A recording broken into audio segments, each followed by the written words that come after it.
Now, in America, Australia and most of Europe, you need a licence to become a barber. In the UK, though, anyone can do it, and you don't need training or even qualifications. Now, experts are concerned that there's been a rise in the number of men reporting hair and scalp issues, and it could be linked to dodgy barbers. Ben Hunte has been speaking to one man who's been severely affected. Having a haircut makes most of us look and feel better. But for some men, their barbers have changed their lives, and not in a good way.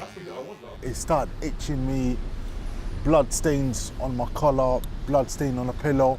Meet Ilanda. Through a tiny cut from a barber's dirty clippers, he got a fungal infection. The doctor had to inject steroids 15 times at the back of my head in one appointment. It was so painful last year where she pressed the needle in, the needle didn't go in, she pressed it further, it went in, and she started injecting. Years on, he still needs these injections every 6 weeks, and he says his barber has ruined him. Certain job interviews, I think the companies, they've refused to hire me because I've got that at the back of my head. It destroys people's lives. Evidence shows that the condition... On complaining to the Department for Health, Ilanda was told that unlike many countries, the UK's barbering industry is not regulated, meaning anybody can start cutting hair without a licence or even qualifications.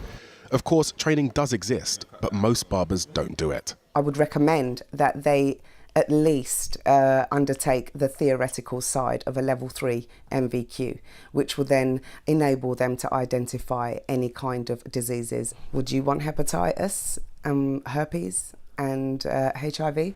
New figures from a UK-wide survey show that 80% of consumers think that barbers should be trained in order to practice.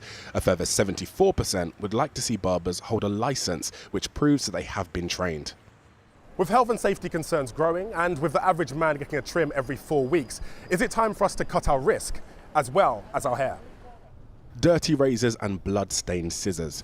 We showed one of the barbering industry's leading experts photos from within British shops. Obviously the hygiene of the pictures that I can see in front of me are fairly horrific. I mean, it's just not good enough. If we can get regulation, the chances of this happening are far less likely, because everybody will have to be properly trained and qualified before they can carry out any of these services.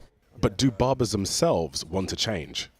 I think the people that I've spoken to believe that in some way it's going to be used by the government to, you know, tax more money or whatever else. But I think the bottom line is health and safety kind of overrides money. Please, the government, if they're listening, try and do something about it. For Ilanda, any changes would come too late, but he still doesn't want others to suffer. Ben Hunte, 5 News.